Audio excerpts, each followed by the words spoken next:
So students, आज हम outcomes of democratic politics class 10th को डिस्कस करने जा रहे हैं। This is one of the most important chapter of democratic politics class 10th, जिसके क्वेश्चंस 3 मार्क्स 5 मार्क्स दोनों कैटेगरीज में CBSE पूछता है। कुछ क्वेश्चंस ऐसे हैं जो बहुत फेमस हैं, जो रेगुलरली बोर्ड एग्जाम में आते हैं। So I will tell you the complete syllabus in the form of important points and you can say in the form of flow charts. तो पूरा चैप्टर आपको पॉइंट्स और फ्लो चार्ट की form में मिलेगा और आपको एग्जैक्टली ये आइडिया हो जाएगा, पता चल जाएगा कि आंसर्स राइटिंग करनी कैसे है, आंसर्स को लिखना कैसे है। तो आंसर राइटिंग का वे क्या होता है, आंसर राइटिंग कैसे करते हैं बोर्ड एग्जाम में, डायरेक्टली आपको ये पता चल जाएगा। क्योंकि आप कैसे आंसर्स लिखते हो, उनकी स्ट्रेंथ क्या होती है, उनकी कैपेबिलिटी क्या होती है, आपके जो आंसर्स हैं उसका वज़न जो एग्जामिनर पढ़ता है उस पर डिपेंड करता है कि आप कितने मार्क्स स्कोर करोगे। यानी आपके आंसर्स का इंप्रेशन ही आपको मार्क्स स्कोर करा के देता है। Now let us see the important chapter outcomes of democracy. तो डेमोक्रेसी अप्लाई होने के बाद उस डेमोक्रेसी से हमें हासिल क्या हुआ, मिला क्या, उसको हम आउटकम्स ऑफ डेमोक्रेसी कह सकते हैं। तो आउटकम्स एक्चुअली एक इंग्लिश का वर्ड है, इसका मतलब होता है कि हमें मिला क्या किसी काम को करने के बाद, यानी उसका नतीजा क्या निकला। अब इस आउटकम्स ऑफ डेमोक्रेसी को आपके चैप्टर में, एक सिंपल चैप्टर है, तो चैप्टर में 3 पार्ट्स में डिवाइड किया गया है।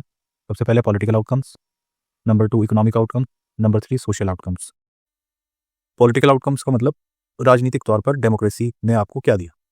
इकोनॉमिक आउटकम्स यानी आर्थिक तौर पर हमें डेमोक्रेसी से क्या बेनिफिट हुए। और सोशल आउटकम्स का मतलब क्या हुआ कि सामाजिक रूप में हमको हमारे कंट्री में डेमोक्रेसी से क्या मिला है। So before studying these 3 important points, सबसे पहले डिस्कस करते हैं कि डेमोक्रेसी दूसरे फॉर्म ऑफ गवर्नमेंट से बेहतर कैसे है। ये एक इंपॉर्टेंट क्वेश्चन है जो मल्टीपल टाइम्स रिपीट होता है, CBSE में बहुत बार पूछा जाता है कि डेमोक्रेसी दूसरे फॉर्म ऑफ गवर्नमेंट जैसे डिक्टेटरशिप से बेटर कैसे है। So let us see the answer of this question in 6 points. Number 1, democracy समानता को बढ़ावा देती है, promote equality among it's citizen.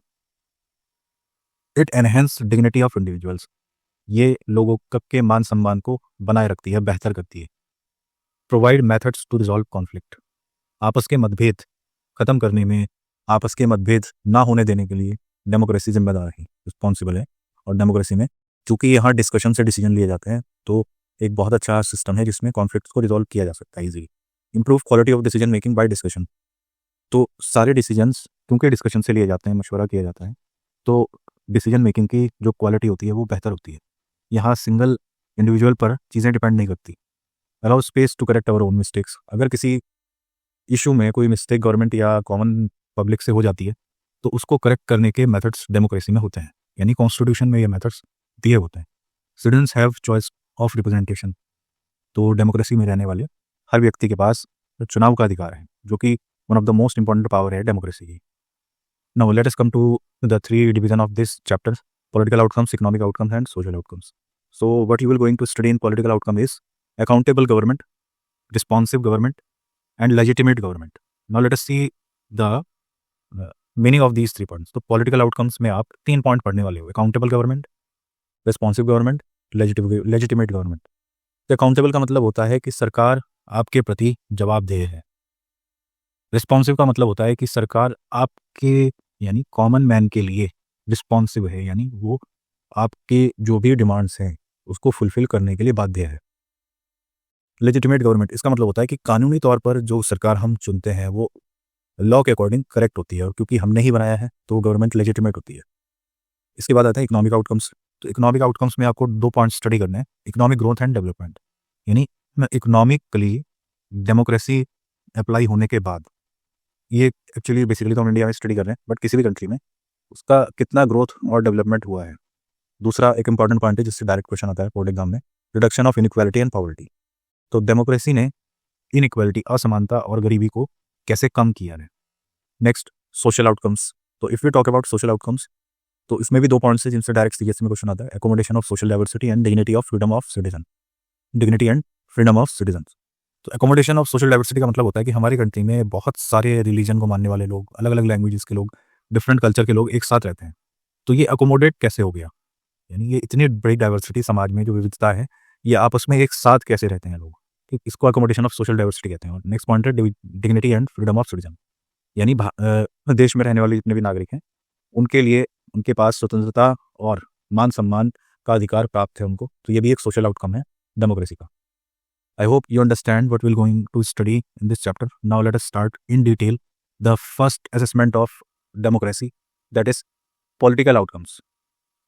So, if we talk about political outcomes, it can be divided in three categories: accountable, responsive, legitimate. As I already told you कि इनका meaning क्या होता है. Let us see the accountable government. People have right to choose their representative and control them. So, जनता को अपने प्रतिनिधि चुनने का अधिकार है और वो उन्हें कंट्रोल भी सकते हैं अपने वोट के थ्रू, अपनी डिमांड्स के थ्रू, अपने राइट्स के through. Number 2, citizen have means to examine decision making process. जनता के पास बहुत सारे तरीके हैं जिससे वो उनके लिए लिए जाने वाले निर्णय को एग्जामिन कर सकते हैं, चेक कर सकते हैं. Number 3, practice of free and fair election and open public debate.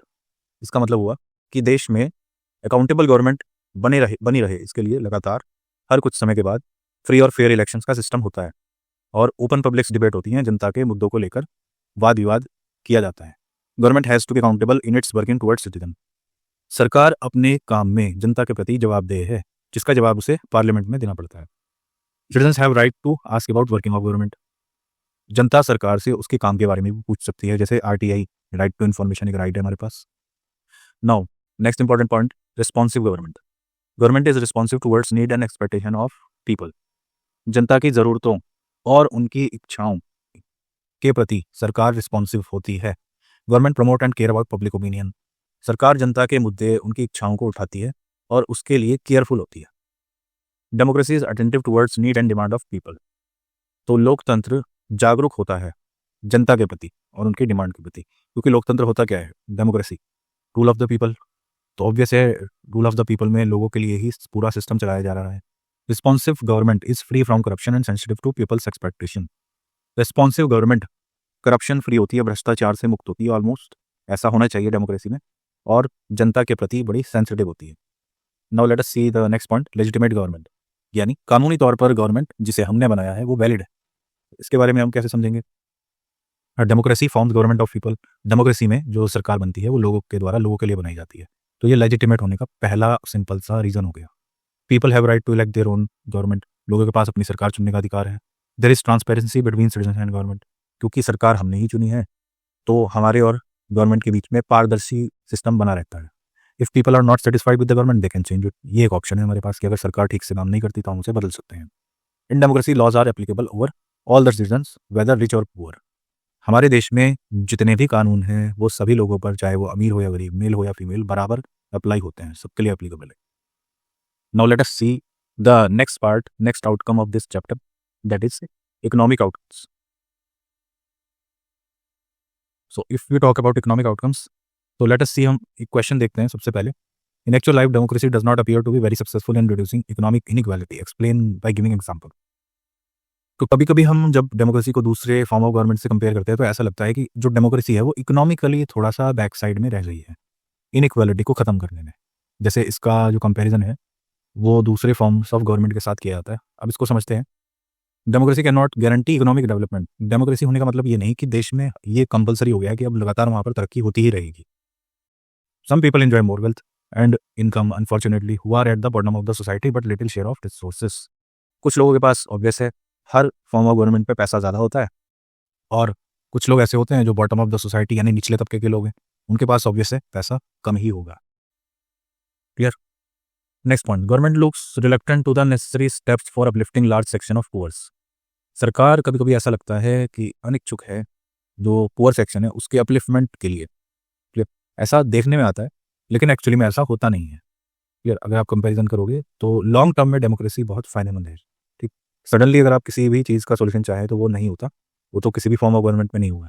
In Bangladesh half of the population lived under poverty. अब एक एग्जाम्पल आपकी बुक में गिवन है कि बांग्लादेश में आधी पॉपुलेशन पॉवर्टी यानी गरीबी के स्तर से भी निचले स्तर में जी रही है, भले ही वहाँ पर डेमोक्रेसी है. क्लियर. तो ऐसा होता है कोई भी कंट्री जिसमें डेमोक्रेसी हो या ना हो, वहाँ पर पुअर पीपल की पॉपुलेशन ज़्यादा भी हो सकती है, कम भी हो सकती है. People in poor countries depend on rich countries. अब जो गरीब देश हैं वहाँ पर डेमोक्रेसी है तो वो रिच कंट्रीज पर डिपेंडेंट होते हैं, अमीर देशों पर डिपेंडेंट होते हैं अपने सॉल्यूशन के लिए, अपने रिसोर्सेज के लिए. So these are the points where the democracy looks unsuccessful in reducing economic inequality. ठीक है. अब हम नेक्स्ट पॉइंट देखें, economic outcomes of democracy. Democracy के इकोनॉमिक आउटकम्स क्या हैं, इसको 3 पॉइंट्स में समझेंगे, बहुत ईजी है। रिड्यूस इकोनॉमिक डिस्पैरिटी, आर्थिक तौर पर जो असमानता है उसे कम करने में डेमोक्रेसी का बहुत बड़ा योगदान है। इसका ये रीज़न है क्योंकि जिन लोगों को हम चुनते हैं, रिप्रेजेंटेटिव बनाते हैं, वो कॉमन मैन के लिए वर्क करते हैं, और जब वो कॉमन मैन के लिए वर्क करेंगे तो कॉमन मैन के इश्यूज़ को सॉल्व करने की कोशिश करेंगे। उसमें पुअर भी आते हैं। Eradication of poverty by the government through different policies. Eradication of poverty का मतलब क्या हुआ कि गरीबी को ख़त्म करने में, गरीबी को कम करने में जो पॉलिसीज़ सरकार बनाती है उसका बहुत बड़ा योगदान होता है, रोल होता है। Economic growth and development is slow but it ensures distribution of goods and provide equal opportunity for all. हो सकता है डेमोक्रेसी में इकोनॉमिक ग्रोथ स्लो हो, लेकिन जितने भी रिसोर्सेज हैं, जितने भी गुड्स हैं, कोशिश की जाती है कि उनको सभी लोगों में समान रूप से बांटा जाए। क्लियर? नाउ हम इसमें अब नेक्स्ट इंपॉर्टेंट पॉइंट डिस्कस करने वाले हैं। तो लेट अस सी अभी तक हम क्या डिस्कस कर चुके हैं, एक बार देख लेते हैं कि हम अभी तक चैप्टर में क्या स्टडी कर चुके हैं। सबसे पहले डेमोक्रेसी दूसरे गवर्नमेंट से बेटर कैसे है। इसके बाद हमारे चैप्टर को 3 पार्ट्स में डिवाइड किया गया है, political outcomes, economic outcomes, social outcomes. तो पॉलिटिकल आउटकम्स के तीनों point, accountable, responsive, legitimate government, हम देख चुके हैं। ये पूरा 5 मार्क्स का क्वेश्चन आता है जिसमें accountable, responsive, legitimate government direct CBSE में क्वेश्चन पूछा जाता है। इकोनॉमिक आउटकम्स, इसमें हम इकोनॉमिक ग्रोथ एंड डेवलपमेंट को समझ चुके हैं। इसके बाद अब हम देखने वाले हैं reduction of inequality and poverty. हाँ जी, तो सरकार, जनता मिलकर जो डेमोक्रेसी चला रहे हैं, ये जो डेमोक्रेसी है, इससे पॉवर्टी एंड इनइक्वालिटी में रिडक्शन कैसे आया है, कमी कैसे आई है समय के साथ। So point number 1, democracy gives equal right and does not discriminate. लोकतंत्र सबको बराबरी का अधिकार देता है और इससे भेदभाव में नहीं होता। Next, in democracy financial benefits are given on basis of necessity for any section of society. तो आम पब्लिक के लिए या सिटीजन्स के लिए जो भी फाइनेंशियल बेनिफिट्स होते हैं, आर्थिक तौर पर जो सुविधाएं दी जाती हैं, वो ये देख कर दिया जाता है कि सेक्शन ऑफ द सोसाइटी जो वीकर है उसको उसके अकॉर्डिंग ज़्यादा सपोर्ट मिले, और जो रिच सेक्शन है वो अपनी रिस्पॉन्सिबिलिटीज़ क्योंकि खुद उठा सकता है, तो बेनिफिट्स को सोसाइटी की नीड के अकॉर्डिंग डिवाइड किया जाता है। Democracy promotes transparency of government to reduce poverty and inequality. लोकतंत्र बढ़ावा देता है पारदर्शिता को, जिससे गवर्नमेंट रिड्यूस कर सके पॉवर्टी और इनइक्वालिटी। अब ये जो तीनों पॉइंट्स थे ये आपके थे, पॉवर्टी को कैसे रिड्यूस किया जाएगा। ठीक, नेक्स्ट 3 पॉइंट्स आपके रिलेटेड हैं इनइक्वालिटी से। It ensures distribution of resources for all. समान रूप से सभी के लिए जितने भी संसाधन हैं वो डिस्ट्रीब्यूट किए जाते हैं। Democracy people have financial benefits reducing poverty. तो गरीबी को कम करने के लिए आर्थिक तौर पर जो भी सुविधाएं हैं वो सरकार सबको प्रोवाइड करती है डेमोक्रेसी में। Democracy is based on political equality. Democracy में राजनीतिक तौर पर सबके लिए समानता का सिस्टम बना हुआ है।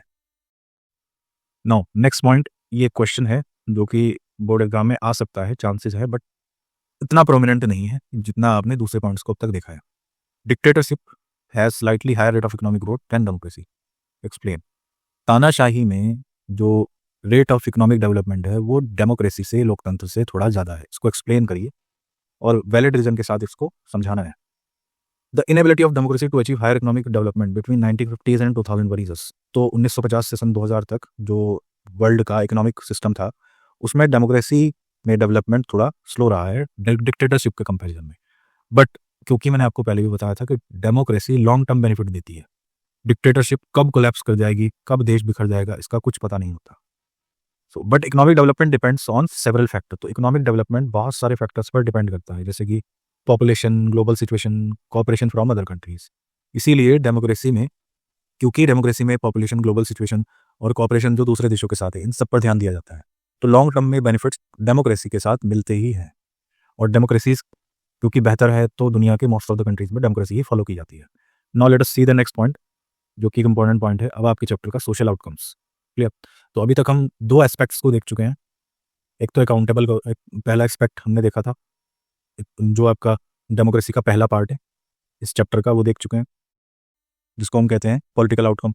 इसके बाद जो सेकंड पार्ट है इकोनॉमिक आउटकम, ये कंप्लीट हो गया है। अब हम सोशल आउटकम देखेंगे जिसके 2 पॉइंट्स हैं, accommodation of social diversity and dignity of freedom of citizens.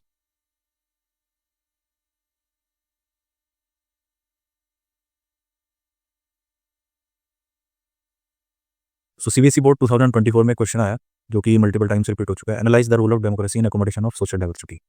लोकतंत्र का रोल बताइए समाज की इतनी विविधता को अपनाने में। समाज में जो इतनी विविधता है उसको लोकतंत्र ने कैसे बहुत सहज तरीके से अपना लिया है। Democracy accommodate various social divisions like Belgium negotiated ethnic differences.